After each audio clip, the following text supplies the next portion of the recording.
start right away? No, ma'am. Just 1 second. Okay.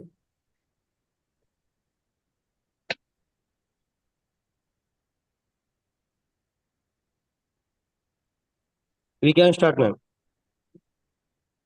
Good morning. Okay, Kamal, we can start.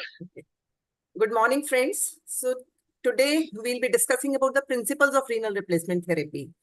We all know that we are using renal replacement therapy for our ICU patients day in, day out.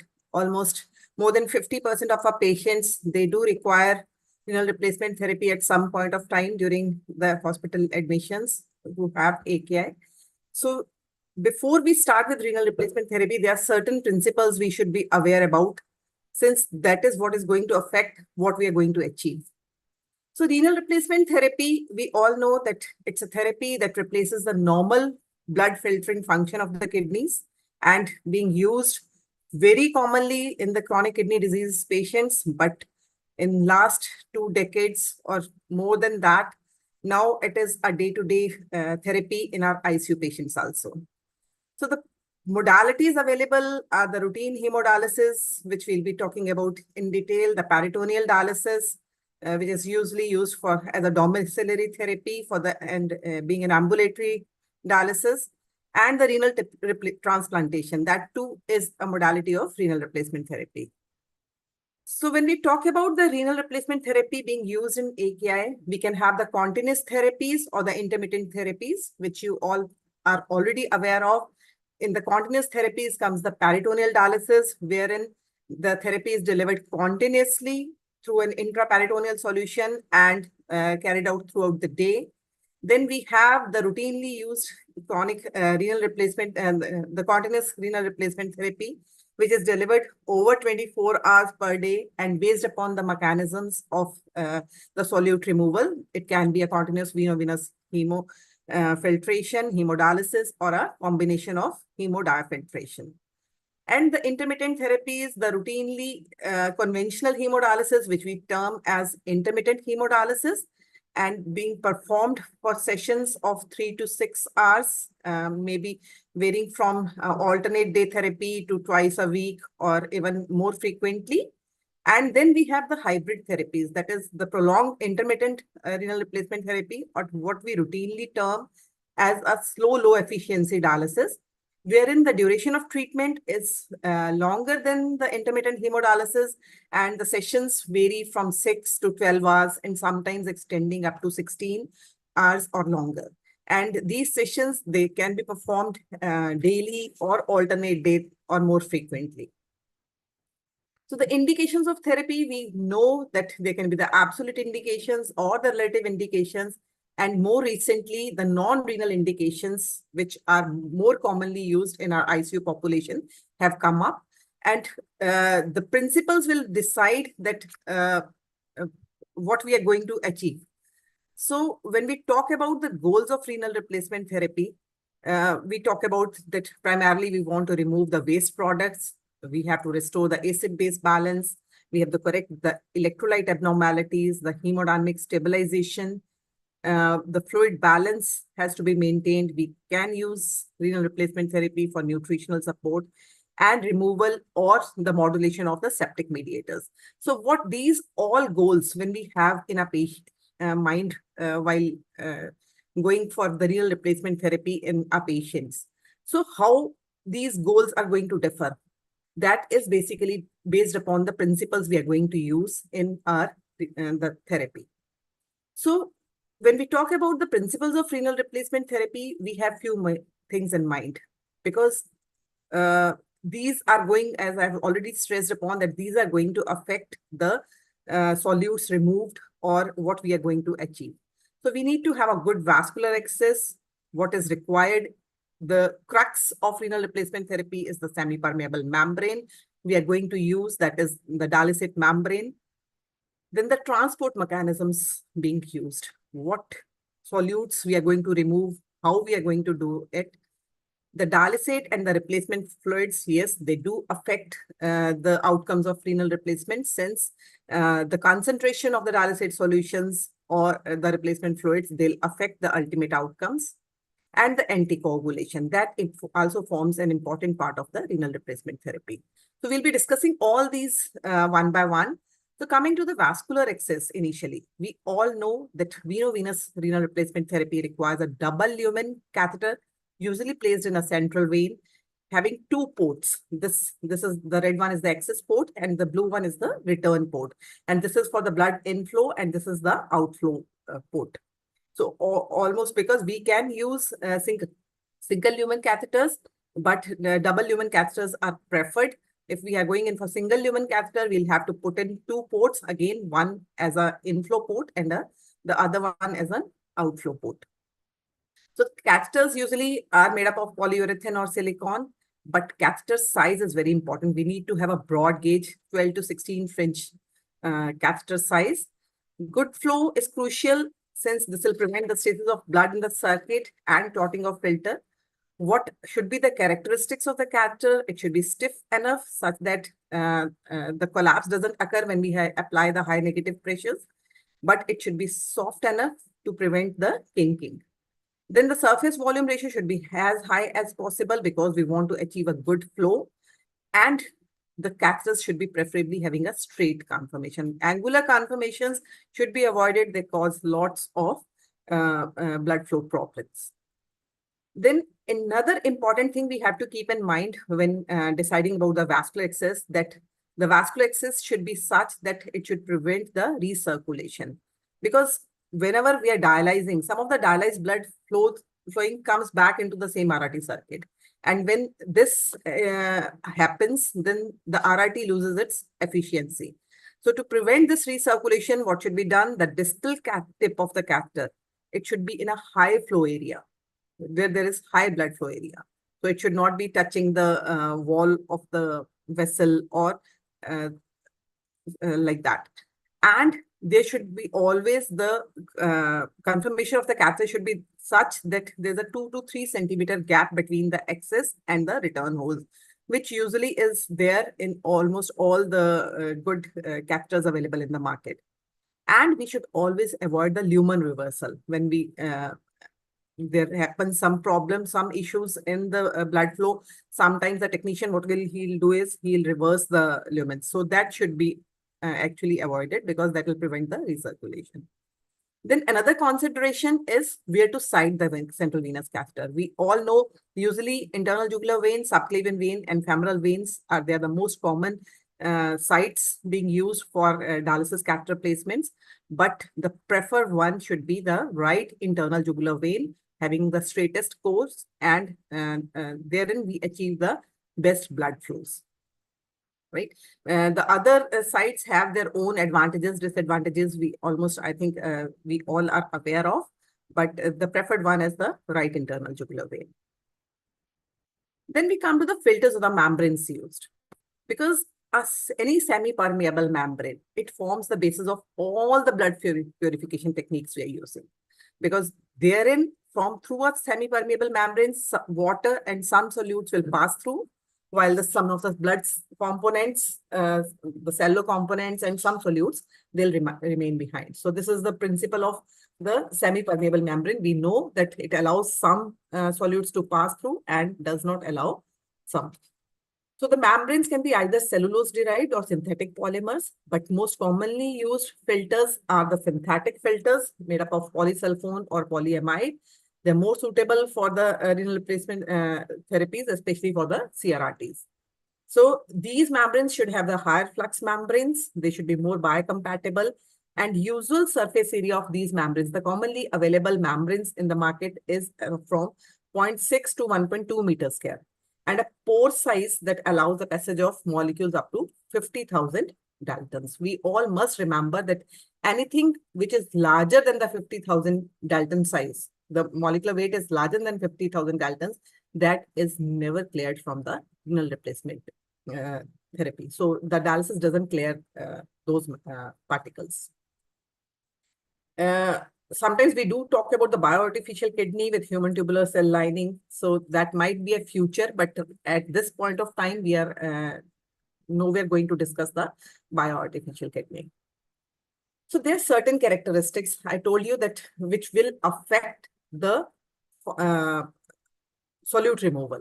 The membrane properties which we have to keep in mind when we are deciding the membranes, it has to be biocompatible. Since if the lesser is the biocompatibility, more will be the activation of the inflammatory and the coagulation pathways. So we have to have a good biocompatible membrane, which will cause the least activation of any inflammatory or coagulation pathways.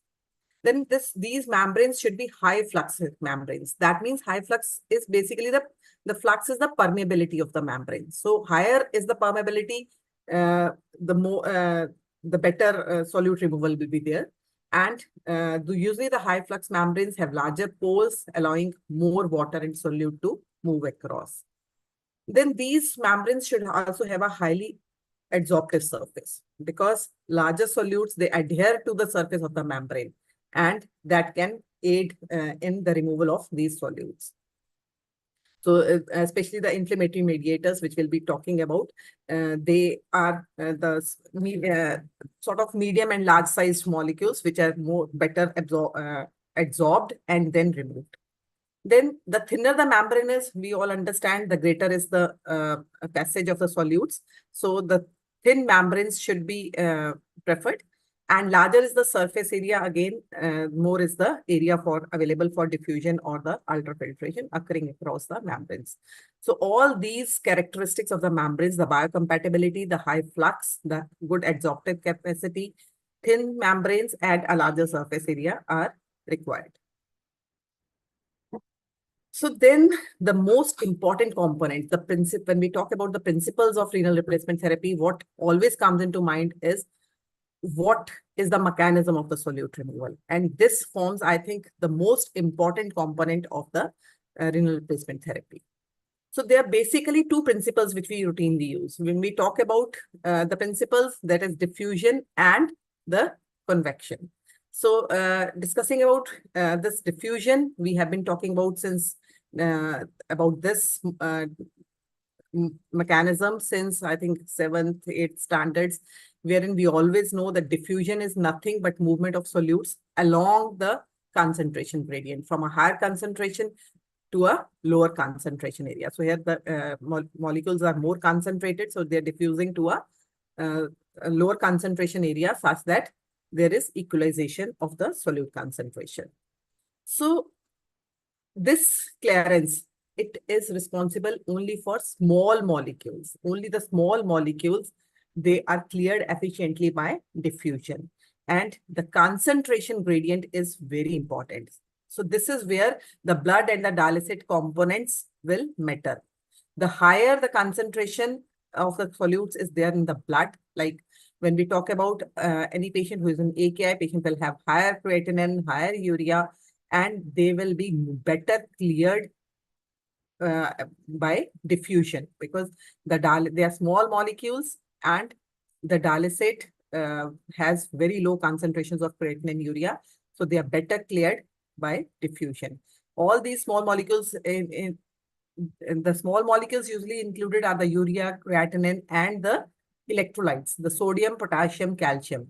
They are almost similar concentrations in the blood and dialysate, and so the diffusion will not be much, but we can alter the dialysate concentration and allow, if we have a hypernatremia, we'll have a lower dialysate concentration of sodium, and this will allow better removal of the sodium also. So similarly, if we talk about the bicarbonate, we know the patient in AKI, they are usually having acidosis, and we want the inflow of the bicarbonates. So from the dialysate to the dialysate fluid will have higher concentration of bicarbonate, which will diffuse into the blood component. So this gradient, to achieve this higher gradient, what we talk about is the counter current flow, wherein the blood flows in one direction and the dialysate flows in the other direction. So this will improve the diffusion process. And the diffusion is the principal clearance of mode in the dialysis modalities. So diffusions can be of two types. When we talk about diffusion, it can be an ordinary diffusion, like what occurs in the peritoneal dialysis, wherein there is random movement of molecules. But in the hemodialysis, we usually talk about the forced diffusion. This occurs with the external force which acts on molecules so as to enhance the process. So this is what is done in the hemodialysis. And the principal modalities which are diffusion-based are the hemodialysis, the slow low efficiency dialysis, continuous veno-venous hemodialysis, and the peritoneal dialysis. All these therapies are diffusion-based. So let's talk about hemodialysis per se, because we should be knowing about it. So this is the blood component and this is the dialysate component or the filtrate. So from the higher concentration to the lower concentration. So blood is pumped through an extracorporeal system incorporating a dialyzer. So this is a dialyzer is the membrane, the semi-permeable membrane, and blood is separated by this semi-permeable membrane. And the solutes move as per the fixed law of diffusion from a higher concentration to a lower concentration along the concentration gradient. So blood flow in one direction, the dialysate flow in the opposite direction. So this gradient is maintained by the flow of dialysate continuously, and to enhance the efficiency of the system, I've explained that we need the blood and the dialysate flow to be in counter-current directions. And as the concentration higher the concentration gradient, more is the diffusive clearance of the molecule. The other modality, the mechanism is the convection. In convection, the solutes move with a water flow. That is, when we apply a pressure gradient here. On the blood side, if we are applying a pressure gradient, so this pressure gradient will cause the molecules to move along with the water. This is what we term as a solvent drag, that the molecules are dragged along with the water. So this is the primary mechanism of convection. So convection is a one-way movement of solutes through a semi-permeable membrane, and when a pressure gradient is applied, there's a pressure difference between the blood and the ultrafiltrate. So this causes the water to be filtered across, and along with this, there is a solvent drag occurring. This water is dragging some solutes, which can be actually for the large and the small molecules both. So this removal occurs as a solvent drag. So the solute molecular size and membrane type certainly affects the clearances, and convection is a hemofiltration process principle. So wherever the hemofiltration, when we talk about hemofiltration, the mechanism of solute removal is a convection. So here, this is the blood component, and this is the hydrostatic, this is the filtrate component, or here we apply a positive hydrostatic pressure and the water takes along the solutes. So this is the convection, right? So hydrostatic pressure created on the blood side of the filter drives the plasma water across the filter. And now what is occurring? This water is being dragged. So this ultrafiltrate is occurring. So this filtrate actually is discarded. And when we talk about the replacement fluid, so we have to add the replacement fluid here, because herein we are having the discarded ultrafiltrate. So this replacement fluid is added according to the desired fluid balance. If we want to have only, we want to have a negative balance, we can add on lesser of the replacement fluid, but otherwise we have to replace this ultrafiltrate, which we are removing from here. So hemofiltration or the convection modalities always require a replacement fluid. And this convection modality is very useful for the small and the middle molecule clearance. So any molecule which is less than 50,000 Daltons, they are dragged across the membrane with the water. And the convection-based modalities include the hemofiltration, continuous veno-venous hemofiltration, this slow low efficiency dialysis with filtration. SLED-F is the newer modality in. Then we talk about the SCUF and continuous veno-venous hemodiafiltration. So when we talk about SCUF, let us know about ultrafiltration. Now, what is ultrafiltration? It is the movement of fluids between the compartments caused by this pressure gradient. So whenever we talk about convection, we'll have ultrafiltration, right? So this is caused by the semi-permeable, and this pressure gradient is being caused by the effluent pump. So driving pressure, actually, when we talk about ultrafiltration, it can be positive or negative both. Positive is when we push the fluid through the filter, or we can apply a negative pressure on the filtrate side. So it can pull the fluid to the other side of the filtrate filter from the blood. So ultrafiltration only refers to the movement of plasma water, but convection is movement of solutes within the plasma along with water.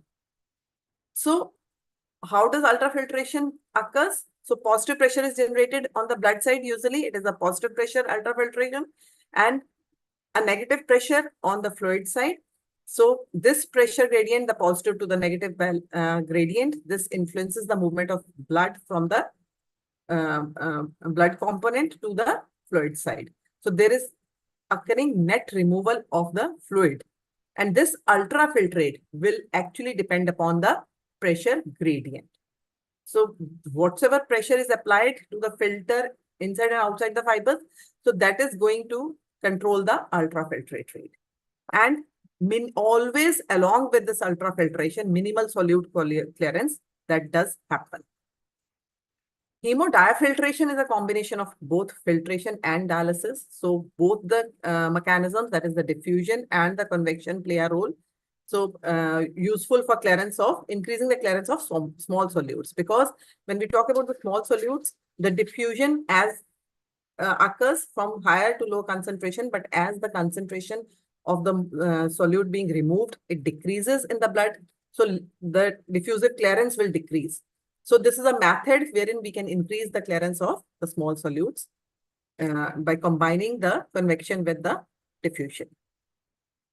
Another thing which not routinely used as a part of the renal replacement therapy, but adsorption, we must understand. Adsorption is nothing but adherence of solutes and the biological components which we might be targeting. So to a surface of a membrane, we are, adhering those molecules. So whatever is in our mind, what we want to remove, so we are adhering it to a membrane. So high levels of adsorption can cause certain filters to clog and become ineffective. Adsorption does occur routinely also. When we talk about the renal replacement therapy, some molecules, they're adsorbed to the routine semi-permeable membrane being used. So the membrane type, it will affect the adsorptive tendencies or the effectiveness of adsorption. And usually adsorption also causes limited removal of some solutes routinely. Also, as I told, that beta-2 microglobulins or certain small molecules, they're usually adsorbed onto the surface of the membrane and they are removed. Another thing we should be knowing is the hemoperfusion.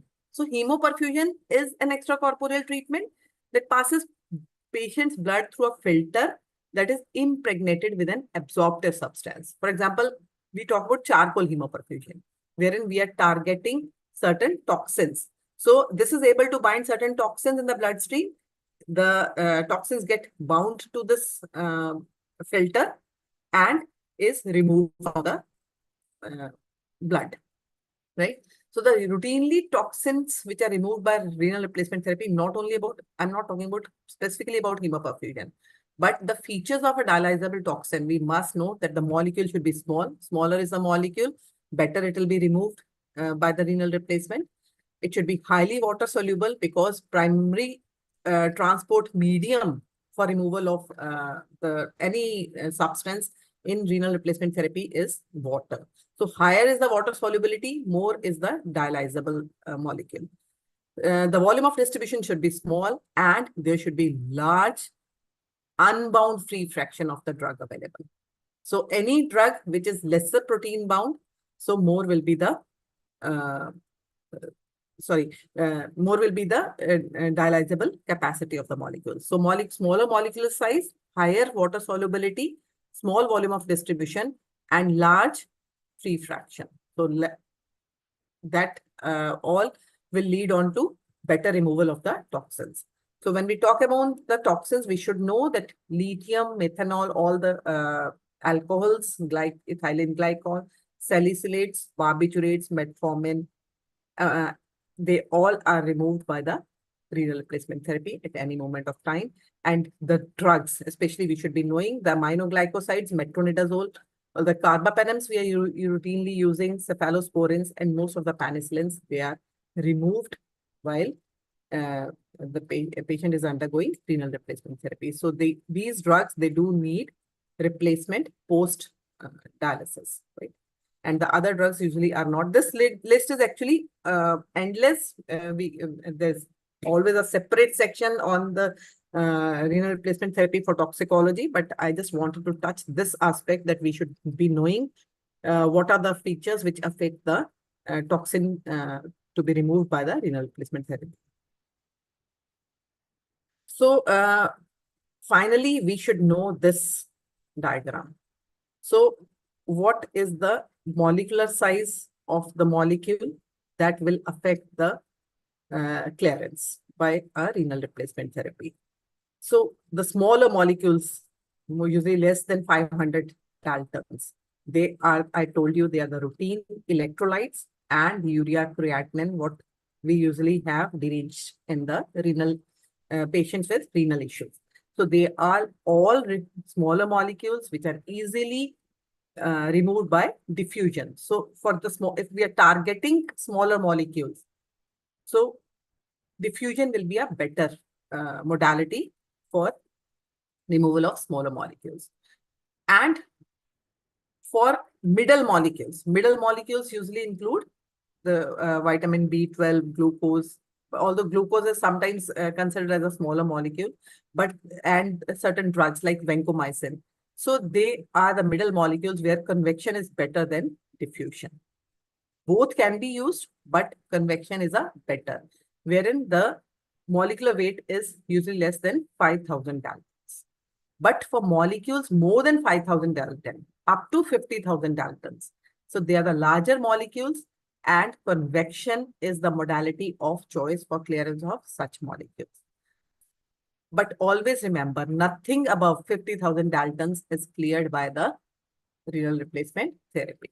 So especially when we talk about the albumin is not cleared by the renal replacement therapy. So we must have in mind what molecule we are targeting, and as per that, we will decide the modality of treatment. Now, after talking about the transport mechanisms or the mechanisms of solute removal, then the other thing which affects the renal replacement is the dialysate and the fluid replacement. So dialysate, I have already explained that it is any fluid which is flowing opposite on the opposite side of the membrane, the semi-permeable membrane, opposite side of the membrane beyond the blood. So because whatsoever is there in the dialysate fluid, so that will affect our clearance. If there is lesser concentration of our solute, so the solute will be removed from the blood to the dialysate. And if there's a higher concentration, the solute will move from the dialysate to the blood. So counter current I have already talked about. So this is the dialysis membrane, and from here the blood is flowing in, and this is the direction of dialysate. So we attach the dialysate fluid here, and it moves from, this is the in port, this is the out port. So dialysate movement is from this to this, blood movement is in the opposite direction. So this is the counter current flow of dialysate and the blood. So this increases the efficiency of the dialysis. The next thing is the replacement fluids. So wherein we require replacement fluids, we have already talked. When we talk about the convection, we need the replacement, the ultrafiltrate occurring. So to replace that ultrafilter, so we have to give the replacement fluids. So this is a fluid used to dilute the post-filter blood in hemofiltration, restoring the volume and buffering the blood as it returns to the patient, right? So because there will be lots of acid-base imbalance occurring when we are doing the convection.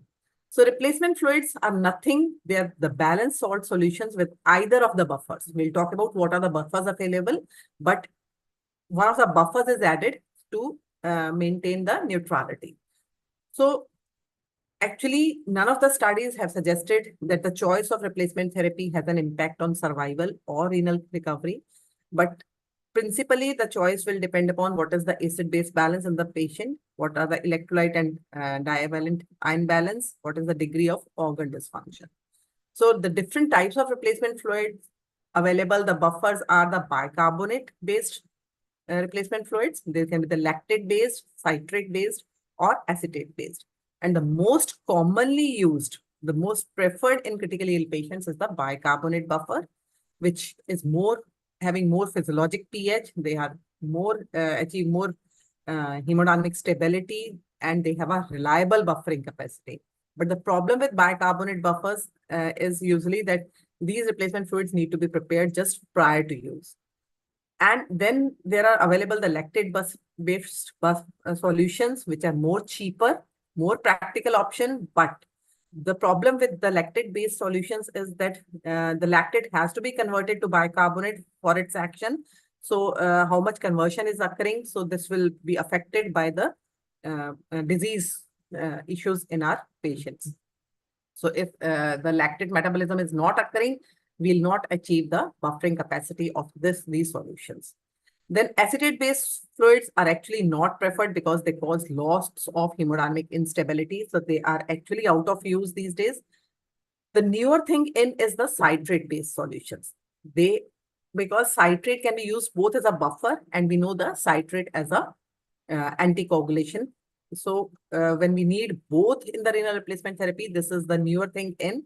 So the citrate-based solutions, especially the Reducet, which is available, so that is being preferred by many people now. So these are the compositions available by multiple companies, the Fresenius, Baxter people, they have their own multiple dialysate and replacement fluids available. But in most of these, the bicarbonate is the buffer. As I have told you, this is the most preferred, and they have usually the similar plasma electrolyte compositions as per in the plasma. And citrate, I told you, this is the buffer in the Reducet available by Baxter. So now another thing which we ought to know is that replacement fluid can be added both pre-filter or post-filter in varying ratios. Ratios, we have decided that what is the fluid balance we are targeting. So accordingly, we'll, decide that what amount of replacement fluid is we are going to use.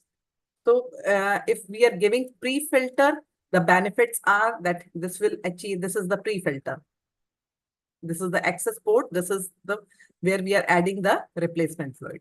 So what occurs here is the blood is getting diluted. So there's a lower hematocrit, thereby decreasing the chances of filter clotting. But the problem is that this will reduce the solute clearance also because of the hemodilution occurring here. So there will be lesser chances of solute clearance, and thereby we need to increase the flow rates across this diffusion, across this membrane. So both have their plus and minus, but this is as per the decision of the physician who's choosing that we want to add it pre-filter or post-filter. So post-filter, obviously, it will have higher chances of blood clotting, but more effective solute clearance. The other most important aspect of renal replacement therapy, without which we count that the renal replacement therapy can be incomplete, is the anticoagulation. But we ought to know why at all the anticoagulation is needed. We know that this renal replacement therapy, we are using an extracorporeal membrane. So whenever the blood goes extracorporeal, there is activation of the coagulation cascade.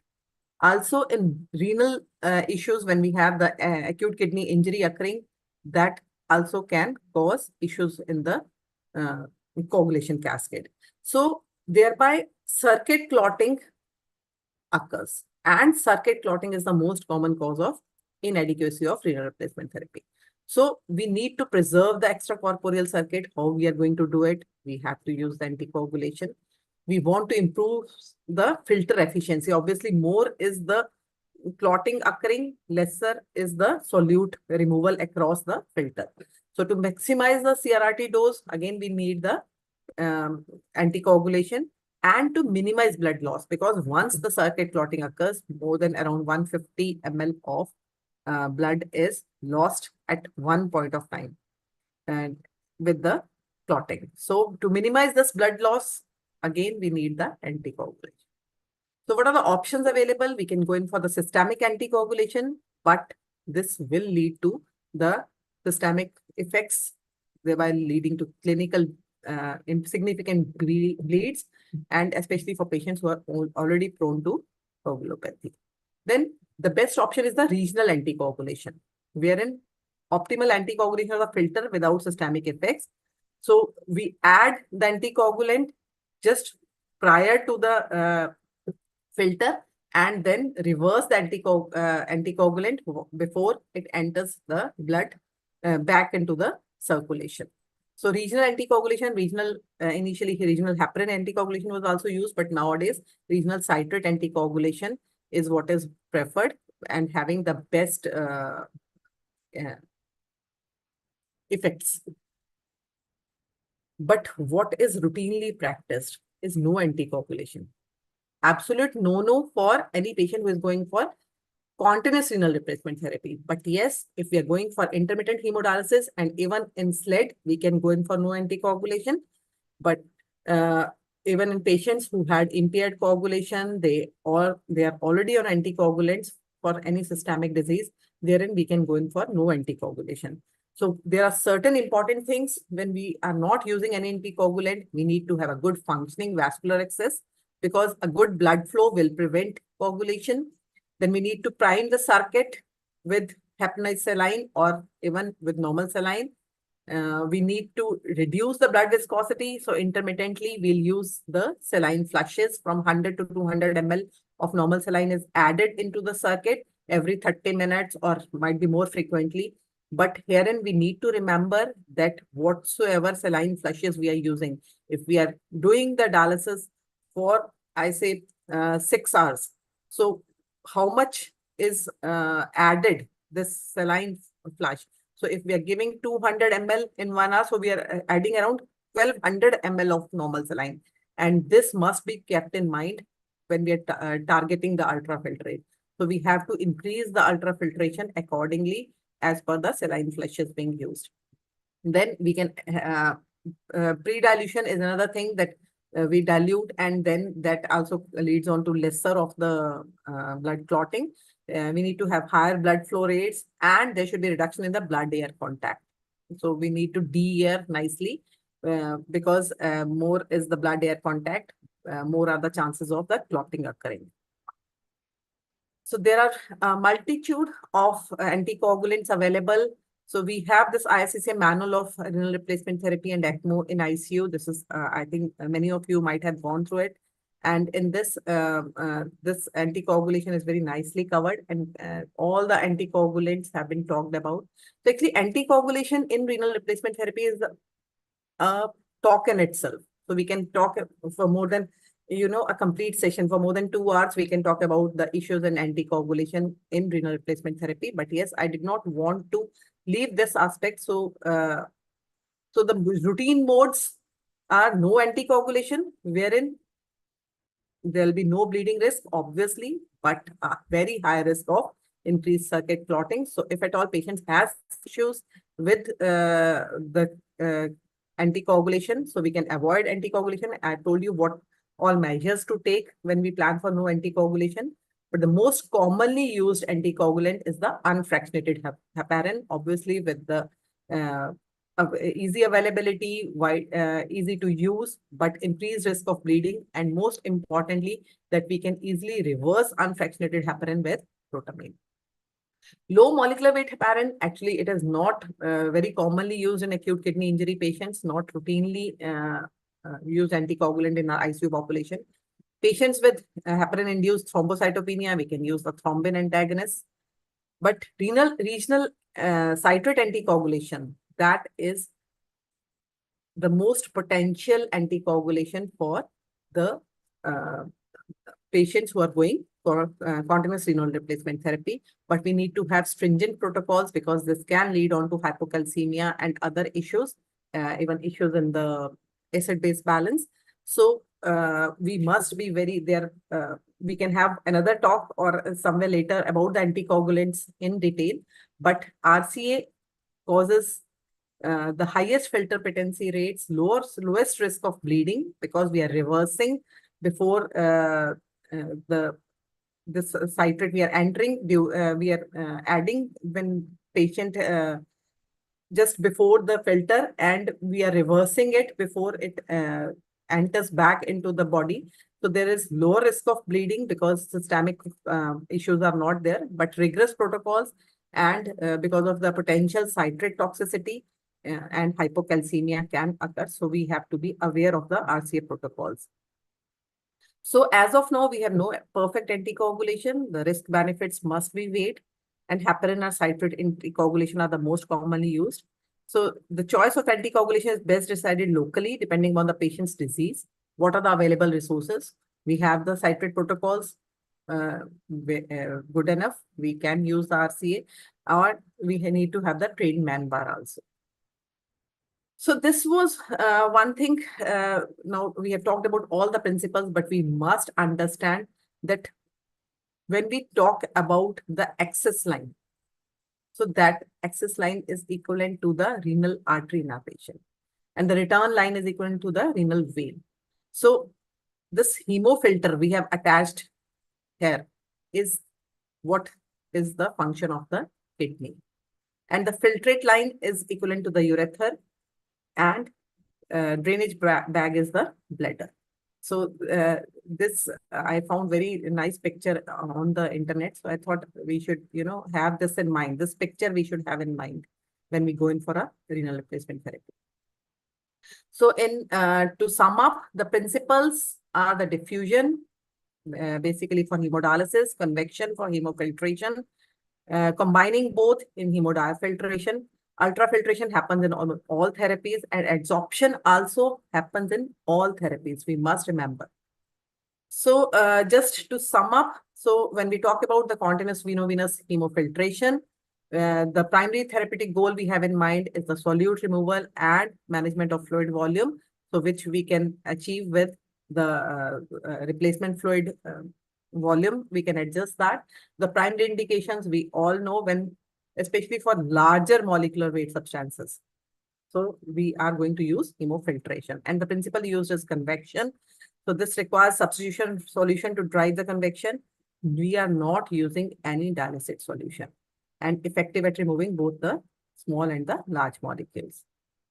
Then when we talk about the continuous veno-venous hemodialysis, again, the therapeutic goal is almost the same, but we are targeting the small molecules. Small to medium molecules are better achieved. The removal of small to medium molecules is better with continuous veno-venous hemodialysis.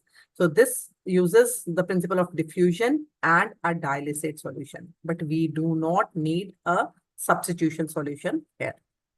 So when we talk about this continuous veno-venous hemodiafiltration, we are targeting smaller to larger molecules. So removal of larger molecules, yes, we can go in for this.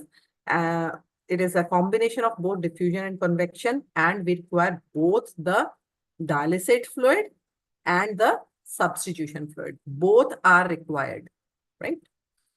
And when we talk about the slow continuous ultrafiltration, what we are targeting, we are aiming for the management of only fluid removal without significant electrolyte imbalance. So some amount of electrolyte imbalance can be corrected, but principal target is the water.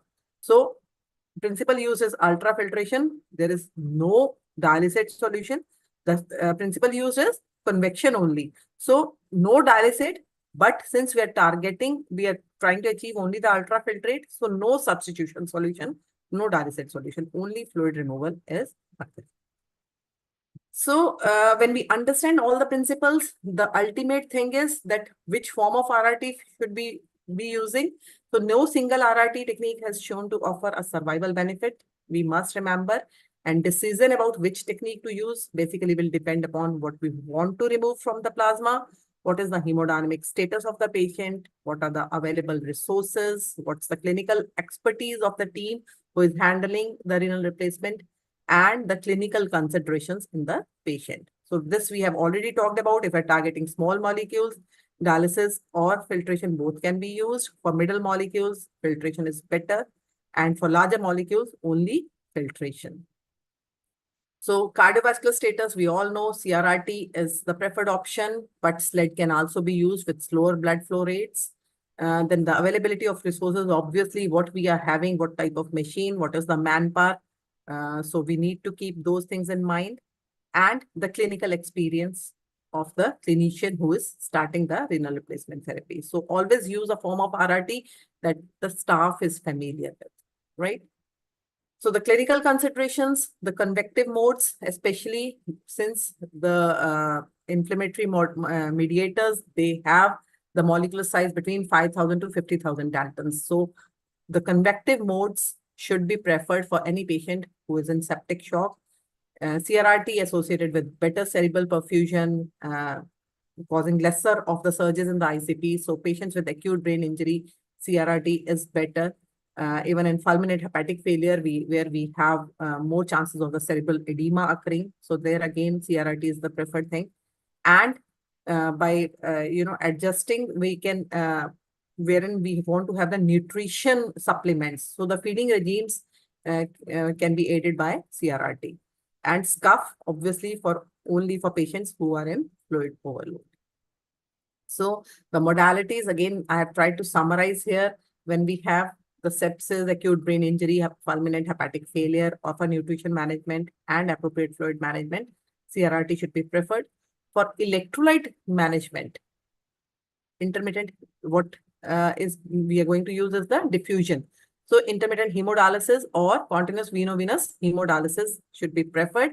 But IHD, it achieves rapid removal of solutes. So for potassium, calcium, IHD should be preferred. But since when we are targeting the sodium, we want to achieve a slower removal of sodium so as to prevent the osmotic demyelination. So the CVVHT is the preferred thing when we are targeting the sodium. For fluid removal, yes, SCUF. And for toxins, again, we want to achieve rapid removal of the toxins from the blood.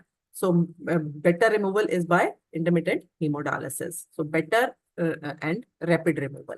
And later on, we can talk about the hemoperfusion and all those things wherein we are targeting specific toxins. So that's all from my side. Thank you. And I'm ready to have the questions if at all you have.